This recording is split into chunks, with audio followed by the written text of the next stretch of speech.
J'ai fait 13 ans sage-femme à l'hôpital public.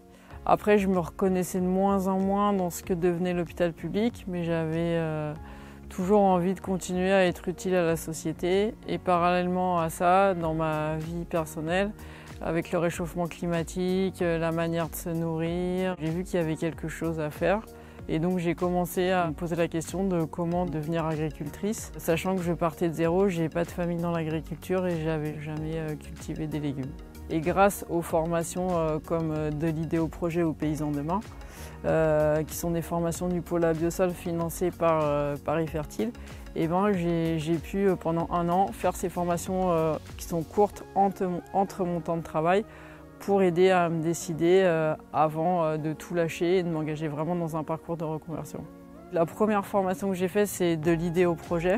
Donc là, on visite des fermes et on nous fait découvrir qu'en fait, aussi être agricultrice, c'est gérer une ferme. Donc il faut avoir quand même des notions de gestion. C'est pas que être les mains dans la terre toute la journée. Il faut commercialiser, donc on n'est pas tout seul au champ toute la journée. On se construit un réseau de commercialisation. Pour moi, ça a été les AMAP. Et puis aussi qu'il faut du terrain, qu'il faut savoir conduire un tracteur, le réparer, etc. Et après, je me suis engagée sur un brevet professionnel de responsable d'exploitation agricole. Donc ça, c'est 1 an, c'est vraiment la formation qu'on fait tous et toutes. Mais c'était vraiment une fois que j'avais pris conscience de ce que c'était et que j'étais décidée. Et là, grâce au champ des possibles, j'ai fait donc une couveuse d'activité. Donc en fait, pendant 1 an, de 1 an à 3 ans, on est sur une ferme, on développe notre activité, mais on n'a pas besoin d'acheter une ferme ou de s'associer. C'est en fait des endroits qui sont en test d'activité. Et là, on est confronté, on se rémunère que parce qu'on cultive, on n'a pas le salariat pour nous protéger.